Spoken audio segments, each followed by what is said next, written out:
Terima kasih Yang Mulia. Bismillahirrahmanirrahim. Assalamualaikum warahmatullahi wabarakatuh. Salam sejahtera, salam, Om Swastiastu, Namo Buddhaya, salam kebajikan.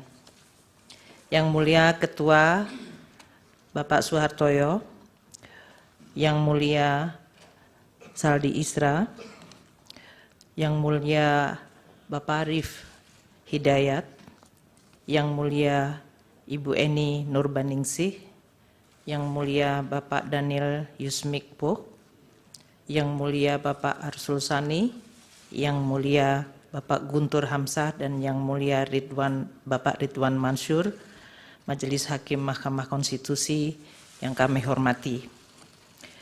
Bapak Menko Bidang Pembangunan Manusia dan Kebudayaan, Bapak Menko Perekonomian, Bapak Ibu Menteri Sosial, Ketua Dewan Kehormatan Penyelenggara Pemilu, pimpinan, anggota, kuasa hukum KPU dan Bawaslu, serta para kuasa hukum dari paslon peserta Pilpres.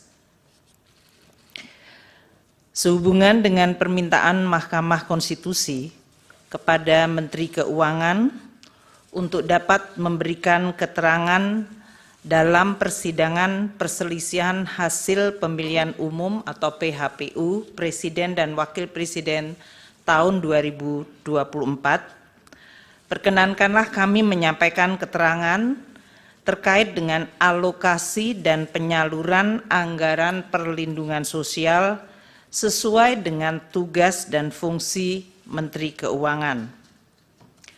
Kami sungguh bersyukur dan mengaturkan terima kasih untuk kesempatan memberikan keterangan di forum Mahkamah Konstitusi yang mulia ini.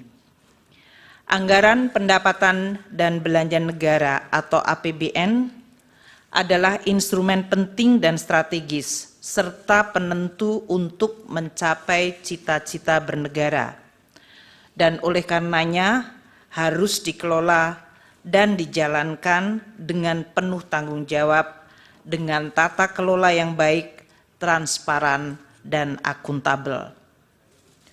Forum di Mahkamah Konstitusi yang mulia ini kami percayai menjadi salah satu cara merawat nalar publik dengan menjelaskan dan mendiskusikan bagaimana APBN menjadi sarana gotong royong anak bangsa, di mana yang mampu berkontribusi lebih besar dan yang tidak mampu perlu dibantu.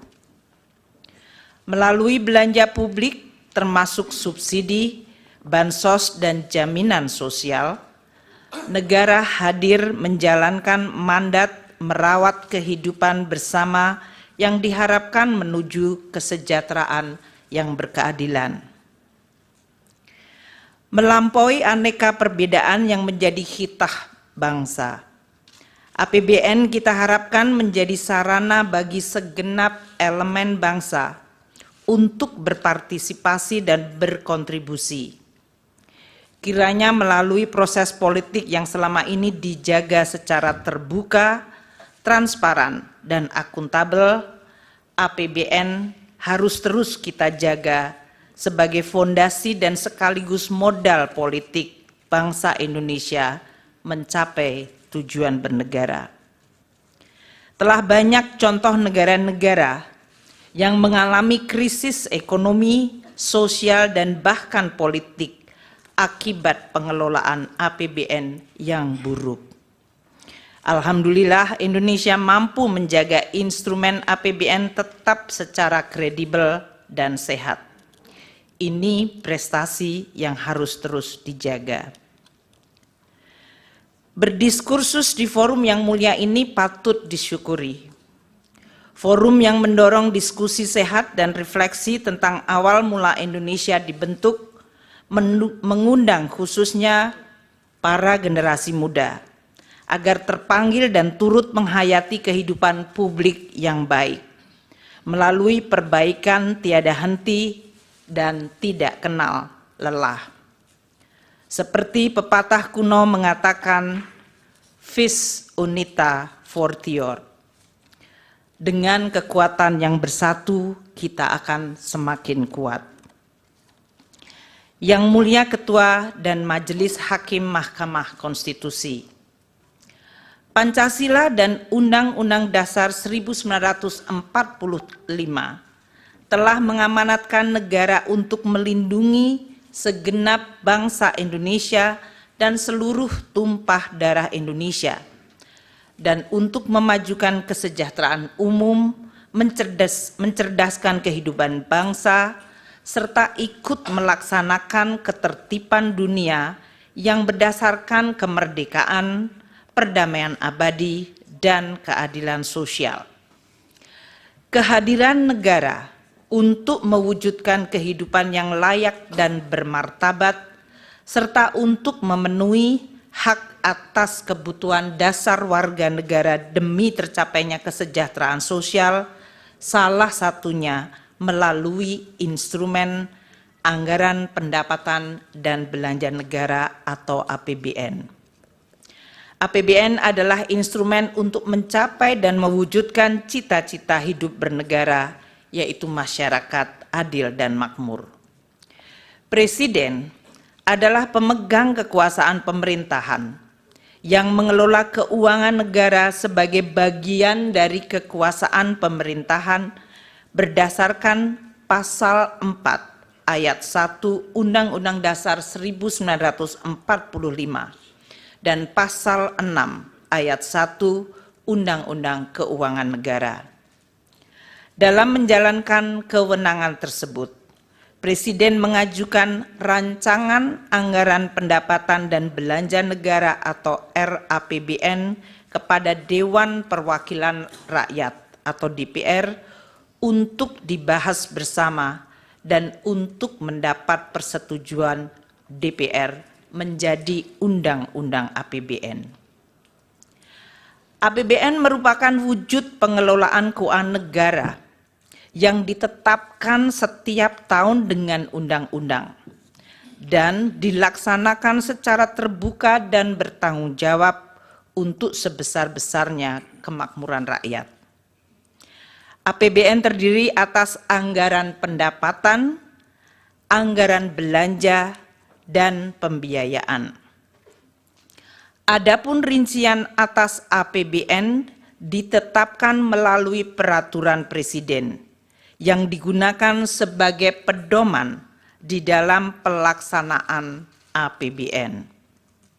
APBN menjalankan fungsi untuk menciptakan perekonomian yang efisien dengan melakukan koreksi atas kegagalan mekanisme pasar atau market failure dan menyediakan barang publik seperti infrastruktur keamanan termasuk peradilan. APBN juga menjalankan fungsi distribusi untuk menciptakan pemerataan pendapatan antar kelompok rumah tangga dan antar daerah.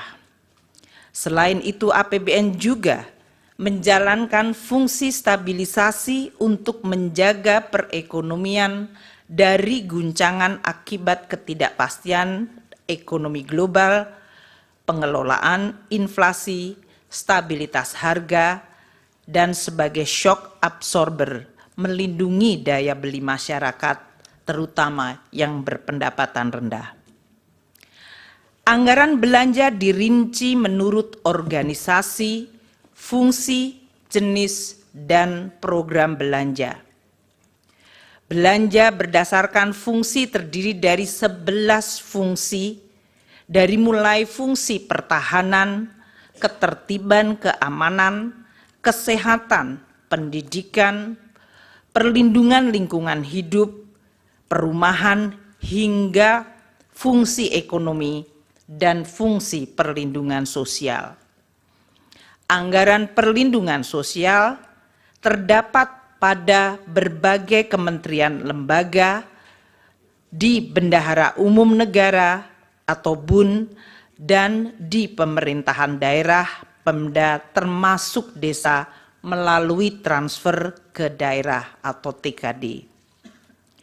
Yang Mulia Ketua dan Majelis Hakim Mahkamah Konstitusi, Dalam penjelasan pasal 8 ayat 2, huruf A angka 4, Undang-Undang APBN 2024, yaitu Undang-Undang nomor 19 tahun 2023, fungsi ekonomi diartikan sebagai belanja pemerintah pusat yang berdaya guna dalam mendorong pertumbuhan ekonomi dan menjaga daya beli masyarakat di bidang perdagangan, termasuk pengembangan usaha koperasi dan usaha mikro kecil menengah atau UMKM, ketenaga kerjaan, pertanian, kehutanan, kelautan, dan perikanan, bahan bakar dan energi, pertambangan, industri, konstruksi, transportasi, serta telekomunikasi dan informatika.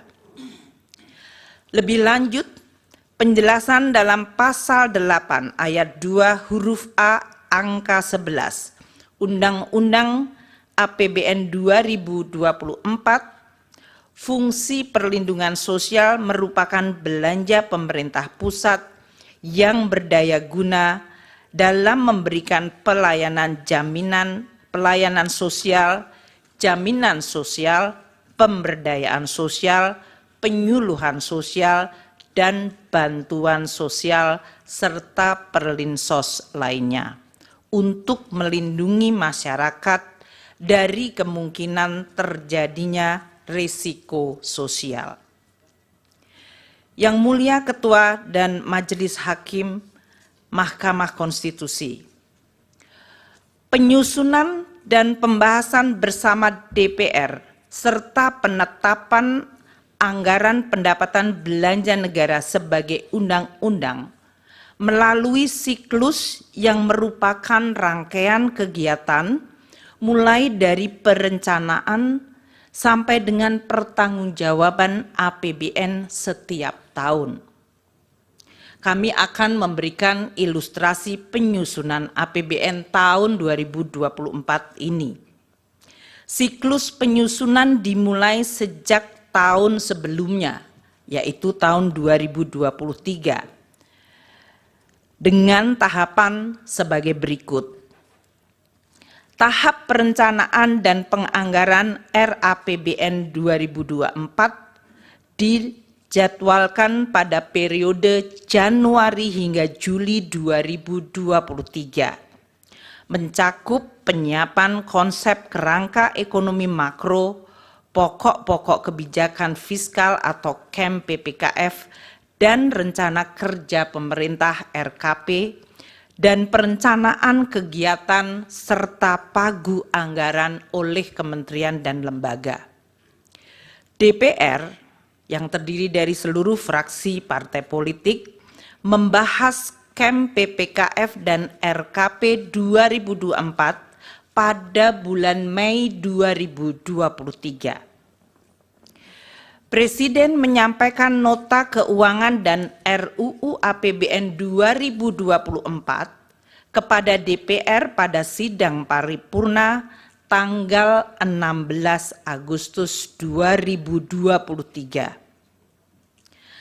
Tahap pembahasan RAPBN untuk 2024 terjadi pada periode Agustus hingga Oktober 2023, di mana RUU APBN 2024 telah dapat diselesaikan dibahas antara pemerintah dan DPR dan mendapat persetujuan pada rapat paripurna DPR pada tanggal 21 September 2023. Tahap penetapan Undang-Undang APBN yang dijadwalkan paling lambat akhir Oktober terjadi di mana Undang-Undang APBN 2024 yaitu Undang-Undang 19 tahun 2023 ditetapkan pada tanggal 16 Oktober 2023. Selanjutnya, Peraturan Presiden Rincian APBN yang dijadwalkan November-Desember telah selesai ditetapkan pada tanggal 28 November. Tahap pelaksanaan APBN pada tahun berjalan yang diawali dengan disahkan dokumen pelaksanaan anggaran dan dilanjutkan dengan pencatatan serta pelaporan per semester.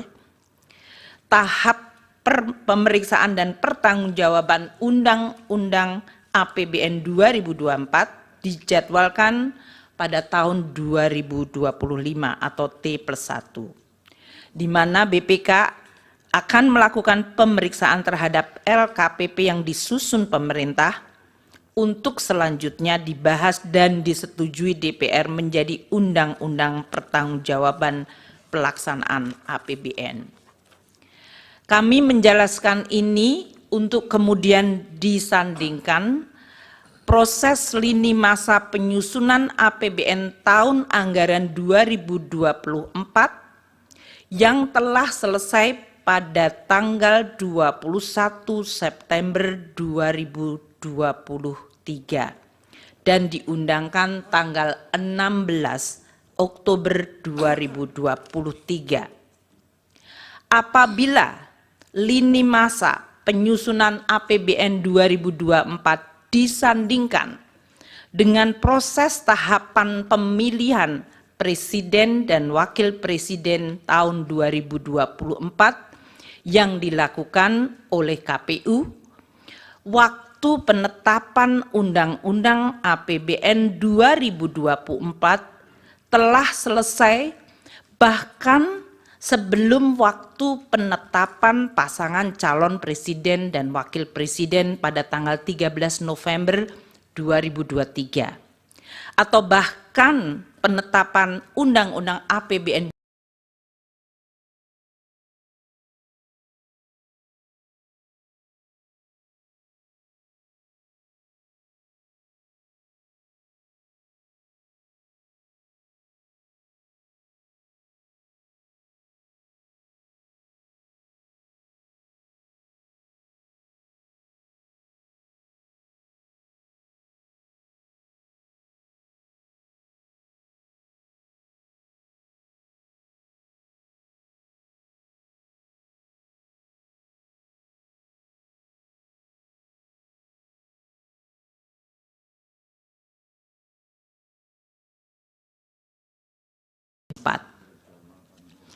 Yang Mulia Ketua dan Majelis Hakim Mahkamah Konstitusi, APBN adalah instrumen penting untuk menjaga masyarakat, negara, dan perekonomian agar mampu menghadapi berbagai dinamika perekonomian global, nasional, dan juga menjawab tantangan zaman untuk mendukung berbagai agenda pembangunan secara optimal.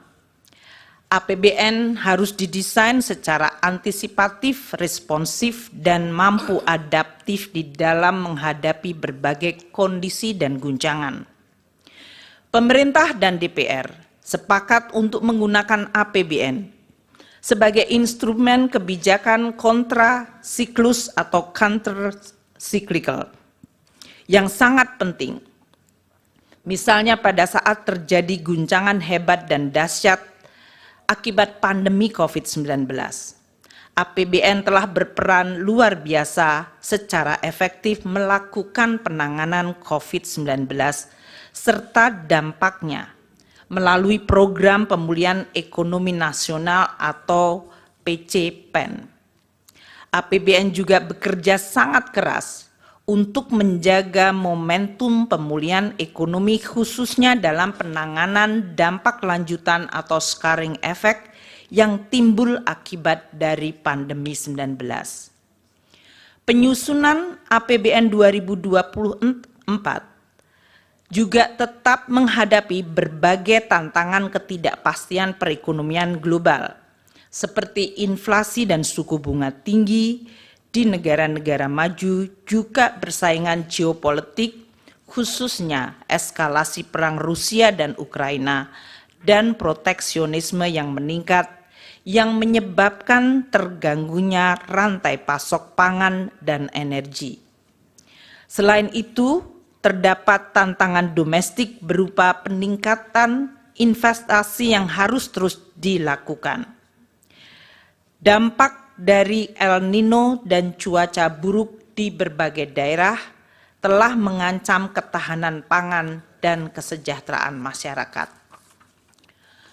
Dengan mempertimbangkan berbagai kondisi di atas, pemerintah bersama DPR sepakat bahwa APBN 2024 harus optimis namun tetap waspada terhadap dinamika yang terjadi. Tema kebijakan fiskal tahun 2024 diarahkan untuk mempercepat transformasi ekonomi yang inklusif dan berkelanjutan. Yang Mulia Ketua dan Majelis Hakim Mahkamah Konstitusi, izinkan kami sekarang membahas khusus mengenai Perlinsos. Dengan tema APBN 2024, kebijakan APBN 2024 dalam jangka pendek difokuskan untuk melakukan pengendalian inflasi dalam bentuk stabilitas harga, penghapusan kemiskinan ekstrim, penurunan prevalensi stunting, dan peningkatan investasi.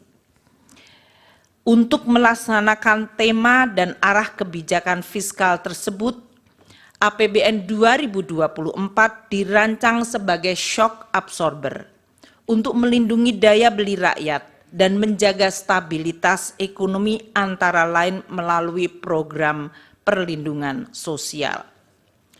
Postur APBN 2024 dengan total belanja mencapai 3.325,1 triliun.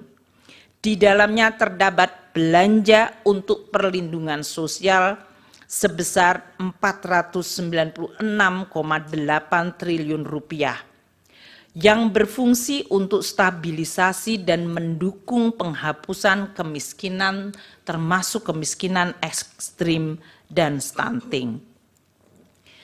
Yang Mulia Ketua dan Majelis Hakim Mahkamah Konstitusi, alokasi anggaran Perlinsos yang sebesar 496,8 triliun dapat dilihat di dalam gambar ini dilaksanakan oleh berbagai kementerian lembaga dan berasal dari badan anggaran atau bagian anggaran KL maupun bagian anggaran bendahara umum negara serta transfer.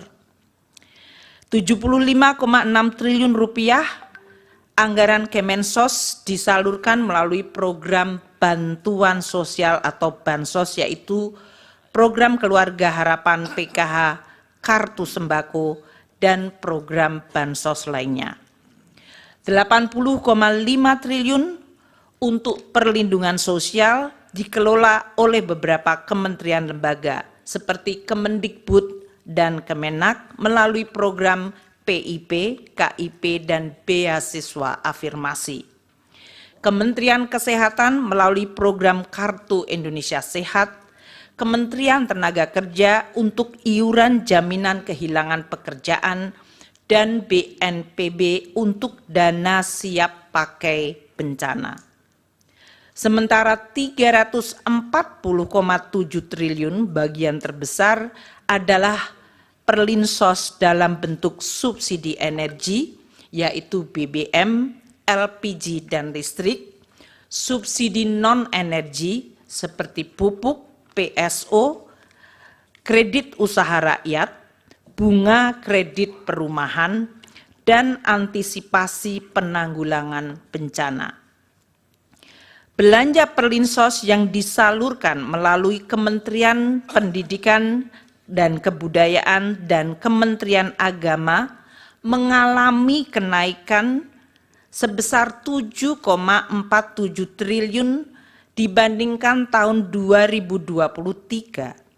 Dikarenakan adanya kenaikan unit cost jenjang pendidikan menengah dan penambahan sasaran. Sementara belanja Bansos selain PKH dan Kartu Sembako yang disalurkan oleh Kementerian Sosial mengalami kenaikan 1,23 triliun rupiah dikarenakan adanya kenaikan alokasi untuk bantuan makan lansia, bantuan untuk penyandang disabilitas, dan bantuan yatim piatu. Belanja subsidi yang disalurkan melalui bendara umum negara atau non-KL mengalami kenaikan dengan adanya kenaikan alokasi subsidi pupuk dan subsidi bunga kur. Dengan demikian dapat ditunjukkan bahwa anggaran perlindungan sosial untuk APBN 2024 di dalam rangka pengendalian inflasi, stabilitas harga, penghapusan kemiskinan sesuai target prioritas nasional. Di dalam APBN 2024 tidak terdapat perubahan yang signifikan pada anggaran bansos yang dikelola oleh Kementerian Sosial. Perubahan perlinsos yang dikelola oleh kementerian lembaga lain seperti Kemendikbud dan Kemenaker adalah akibat kenaikan unit cost dan penambahan penerima Kartu Indonesia Pintar Kuliah serta pembayaran program jaminan kehilangan pekerjaan dan bantuan iuran peserta pekerja bukan penerima upah. Dengan demikian tidak ada perubahan khusus pada tahun 2024 di dalam anggaran bansos maupun perlinsos kecuali perubahan yang telah disampaikan. Yang Mulia Ketua dan Majelis Hakim Mahkamah Konstitusi, izinkan kami menjelaskan realisasi penggunaan anggaran perlinsos sampai dengan Februari 2024 yang dalam hal ini dianggap sesuai dengan lini masa pemilu Capres dan Cawapres serta pemilihan legislasi pada Februari.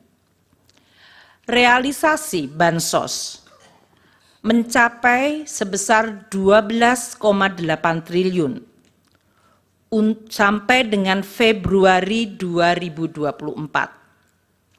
Untuk penyaluran program Keluarga Harapan bagi 10 juta keluarga penerima manfaat dan kartu sembako bagi 18,7 juta keluarga penerima manfaat. Realisasi subsidi dan belanja lainnya mencapai 15,3 triliun rupiah dan realisasi perlinsos lainnya 9,8 triliun. Apabila dilihat pada chart tersebut, realisasi anggaran perlinsos penataan kembali kerjasama antara Kemensos dengan perbankan. Ini yang menjelaskan pada saat kami menjelaskan kenaikan 2 bulan pada bansos Kemensos mencapai cukup tinggi adalah akibat baseline 2023 dari bansos Kemensos pada bulan Januari-Februari yang memang waktu itu rendah akibat masih adanya proses penataan kembali kerjasama antara Kemensos dengan perbankan. Berdasarkan uraian ini dapat kami sampaikan bahwa pola pembayaran perlindungan sosial dan bantuan sosial tahun 2024 tidak mengalami perbedaan dengan pembayaran tahun-tahun sebelumnya. Anggaran perlinsos telah dianggarkan di dalam APBN tahun 2024 sesuai pembahasan dan persetujuan DPR dan pola realisasinya tidak terdapat perbedaan dibandingkan periode 6 tahun sebelumnya. Yang Mulia Ketua dan Majelis Hakim Mahkamah Konstitusi, dapat kami tambahkan bahwa anggaran perlinsos yang ditunjukkan Presiden dalam RAPBN yang diajukan Presiden di dalam RAPBN 2024 adalah sebesar 493,5 triliun rupiah. Sedangkan alokasi perlinsos yang ditetapkan dalam Undang-Undang APBN 2024 yang telah disetujui DPR adalah sebesar 496,8 triliun rupiah. Adanya peningkatan dari usulan pemerintah akibat adanya kenaikan anggaran subsidi, akibat perubahan parameter asumsi, kenaikan harga pokok penjualan pupuk, dan kenaikan plafon kredit usaha rakyat. Yang Mulia Ketua dan Majelis Hakim Mahkamah Konstitusi, beralih kepada bantuan pangan. Dalam rangka mendukung pelaksanaan tugas pemerintah di bidang pangan, pemerintah membentuk Badan Pangan Nasional Bappenas melalui Perpres 66 tahun 2021 untuk memenuhi tata kelola pangan secara terarah dan efektif, menciptakan kedaulatan pangan dan ketahanan pangan, serta kemandirian pangan secara nasional. Ini mengacu Undang-Undang 18 tahun 2012. Di dalam pelaksanaan fungsinya, Bappenas menangani kerawanan pangan diantaranya melalui pengadaan, pengelolaan, dan penyaluran bantuan pangan untuk masyarakat berpenghasilan rendah dan terdampak bencana. Penyaluran bantuan pangan yang dilakukan melalui Bappenas bukan merupakan bagian dari perlindungan sosial, namun ditujukan untuk penguatan ketahanan pangan dan stabilitas harga pangan. Di dalam APBN ini masuk fungsi ekonomi, bukan fungsi perlinsos. Pada tahun 2023, Bappenas mempunyai anggaran 10,2 triliun rupiah dan sudah memberi bantuan pangan kepada 21,53 juta keluarga penerima manfaat. Pemberian dilakukan oleh Perum Bulog selama periode September-November 2023 berupa pemberian 10 kg beras.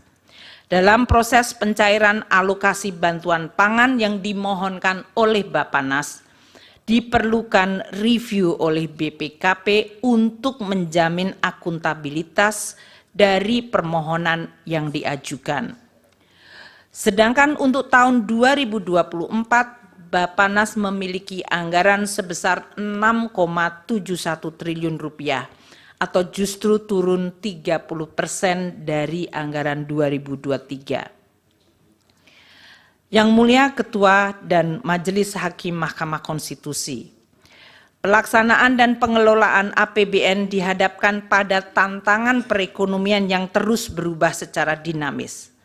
Tantangan tersebut dapat dipicu oleh tensi geopolitik yang berdampak pada volatilitas harga komoditas, terjadinya inflasi tinggi dan suku bunga tinggi atau higher for longer yang mengakibatkan tekanan pada nilai tukar dan perlambatan pertumbuhan ekonomi.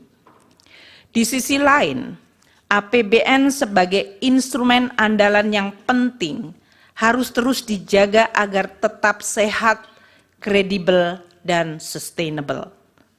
Oleh karena itu, APBN di dalam pelaksanaannya harus terus dikelola secara dinamis, agar tetap bisa terjaga dan efektif menjaga stabilitas ekonomi dan melindungi rakyat, serta mendukung proses pembangunan berkelanjutan. Pengelolaan APBN yang dinamis tersebut dilakukan melalui penyesuaian-penyesuaian seperti dilakukannya refocusing belanja, atau bahkan pernah dilakukan pemotongan belanja seperti pada saat menghadapi guncangan pandemi COVID-19. Penyesuaian yang lebih ringan dilakukan melalui proses automatic adjustment sebesar 5% dari belanja kementerian lembaga. Hal ini untuk mendorong penajaman prioritas belanja kementerian lembaga tanpa mengorbankan target capaian prioritas KL. Hal ini diatur dalam Undang-Undang Nomor 19 2023 tentang APBN 2024 Pasal 28 Ayat 1 huruf E dan penjelasannya. Automatic adjustment bermanfaat untuk juga menambah daya tahan APBN di dalam menghadapi berbagai kemungkinan dinamika global dan nasional. Yang Mulia Ketua dan Majelis Hakim Mahkamah Konstitusi, APBN yang sehat, kredibel, dan berkelanjutan adalah fondasi penting bagi kehidupan berbangsa dan bernegara dalam sistem demokrasi yang terbuka dan transparan. APBN juga menjadi instrumen check and balance yang sehat bagi rakyat untuk dapat mengevaluasi cara kerja dan hasil kerja pemerintah. Sebagai instrumen kebijakan yang begitu penting, APBN akan terus dijaga bersama dengan tata kelola yang baik, secara amanah dengan integritas dan profesionalisme yang tidak boleh dikompromikan. APBN adalah alat penting bagi semua generasi bangsa, baik generasi hari ini maupun generasi yang akan datang, di dalam mencapai cita-cita bersama, yaitu terwujudnya gemah ripah loh jinawi toto tentrem kerto raharjo, baldatun toibatun warobun ghafur, negeri yang damai, adil, makmur, dan sejahtera.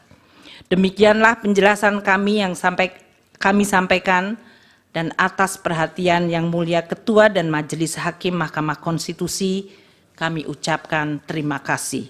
Wassalamualaikum warahmatullahi wabarakatuh. Om Santi Santi Santi Om.